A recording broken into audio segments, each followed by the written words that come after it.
Het MCL in Ljouwert telt de meeste geweldsincidenten. Daar gaat het in Trochsnee 2 keer in de week mis. Dan volgt het Jongerschans op het Jereveen met zo'n 15 incidenten in het jaar. Skellen, schoppen en slaan en soms nek telefonisch stalken. Het komt voor, want gewoon patiënten krijgen heel tijd kwatterlontje. Fysiek geweld is incidenteel.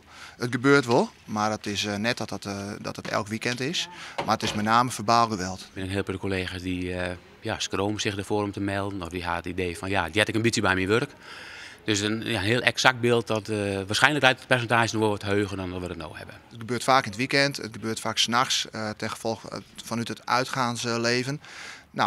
Dus het is toch vaak wel jongeren. De meesten die een slokje op hebben of die dan wat oorspultjes gebruiken. Nou ja, daar rare dingen van dwaan. Na smellingen in Drachten liet witte zo'n 4 keer per jaar agressief geweld zien te komen. In de ziekenhuizen van Dokkum, Snits en Haas worden kwalijke incidenten meld.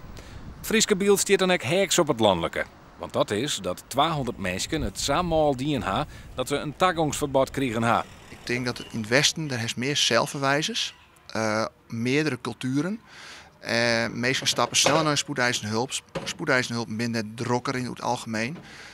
En ja, die mensen hebben wachttijden. En dat wachten kan irritatie uitlokken en agressie. Met verschillende trainings beziek je Frieske ziekenhuizen geweld zien haar personeel vat te wijzen. Rollenspellen en hoe weer ik mij, wat zie ik wel, wat zie ik net. We hadden dan beveiligers hier in huis.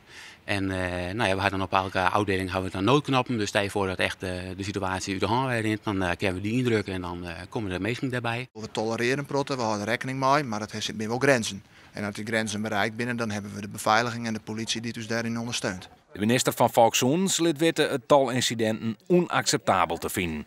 Ze had ziekenhuispersoneel het advies altijd onjefte te dwaan. Dat kan zo'n kwaad ek anoniem.